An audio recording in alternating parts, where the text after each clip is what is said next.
नमस्कार, आप सभी का मेरे YouTube चैनल पर स्वागत है। आप सभी को गोपाष्टमी की हार्दिक शुभकामनाएं।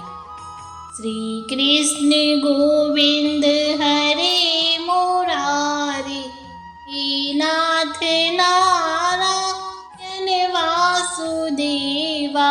श्री कृष्ण गोविंद हरे मुरारी, हे नाथ नारायण वासुदेवा। तो अब हम सुनेंगे गोपाष्टमी की कथा और उसकी पूजन विधि के बारे में। कार्तिक शुक्ल पक्ष की अष्टमी तिथि को गोपाष्टमी के रूप में मनाया जाता है। इस दिन भगवान श्री कृष्ण ने गौचारण लीला आरंभ की थी। इस दिन बछड़े सहित गाय का पूजन करने का विधान है। इस दिन प्रातःकाल उठकर नित्य कर्म से निवृत्त हो स्नान करते हैं। प्रातःकाल ही गौ और उनके बछड़ों को भी स्नान कराया जाता है। गौ माता के अंगों में मेहंदी, रोली, हल्दी आदि के थापे लगाए जाते हैं। गायों को सजाया जाता है। प्रातःकाल ही धूप, दीप, पुष्प, अक्षत, रोली, गुड़, जलेबी, वस्त्र और जल से गौ माता की पूजा की जाती है और आरती उतारी जाती है। पूजन के बाद गौग्रास निकाला जाता है। गौ माता की परिक्रमा की जाती है। परिक्रमा के बाद गौ के साथ कुछ दूर तक चला जाता है। अब हम जानेंगे श्री कृष्ण की गौचारण लीला। भगवान ने जब छठे वर्ष की आयु में प्रवेश किया तब एक दिन भगवान माता यशोदा से बोले, मैया अब हम बड़े हो गए हैं। मैया यशोदा बोली, अच्छा लल्ला, अब तुम बड़े हो गए हो तो बताओ अब क्या करें। भगवान ने कहा, अब हम बछड़े चराने नहीं जाएंगे, अब हम गाय चराएंगे। मैया ने कहा, ठीक है, बाबा से पूछ लेना। मैया के इतना कहते ही झट से भगवान नंद बाबा से पूछने पहुंच गए।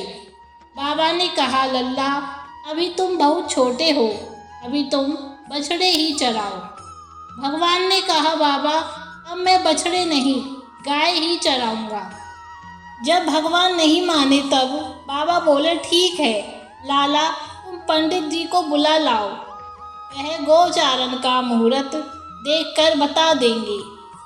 बाबा की बात सुनकर भगवान झट से पंडित जी के पास पहुँचे और बोले, पंडित जी आपको बाबा ने बुलाया है, गौचारण का मुहूर्त देखना है। आप आज ही मुहूर्त बता देना, मैं आपको बहुत सारा माखन दूंगा।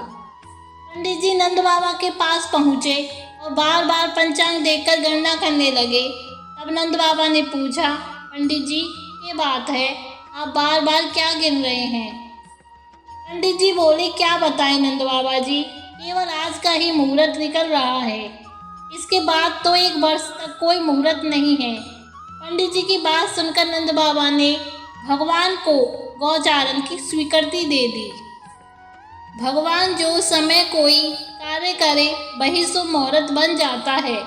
उसी दिन भगवान ने गौचारण आरंभ किया और वह शुभ तिथि थी कार्तिक मास में शुक्ल पक्ष अष्टमी। भगवान के गौचारण आरंभ करने के कारण यह तिथि गोपाष्टमी कहलाई। माता यशोदा ने अपने लल्ला के श्रृंगार किया और जैसे ही पैरों में जूतियां पहनाने लगी तो लल्ला ने मना कर दिया और बोले, मैया यदि मेरी गौ जूतियां नहीं पहनती तो मैं कैसे पहन सकता हूँ। यदि पहना सकती हो तो उन सभी को भी जूतियां पहना दो। और भगवान जब तक वृंदावन में रहे भगवान ने कभी अपने पैरों में जूतियां नहीं पहनी। आगे आगे गाय और उनके पीछे बांसुरी बजाते भगवान, उनके पीछे बलराम और श्री कृष्ण के यश का गान करते हुए ग्वाल गोपाल इस प्रकार से विहार करते हुए भगवान ने उस वन में प्रवेश किया। तब से भगवान की गौचारण लीला का आरंभ हुआ। जब भगवान गौ चराते हुए वृंदावन जाते तब उनके चरणों से वृंदावन की भूमि अत्यंत पावन हो जाती। वह वन गौ के लिए हरी भरी घास से युक्त एवं रंग बिरंगे पुष्पों की खान बन गया था। तो इस तरह गोपाष्टमी की कहानी और भगवान की लीला की कहानी समाप्त हुई। धन्यवाद।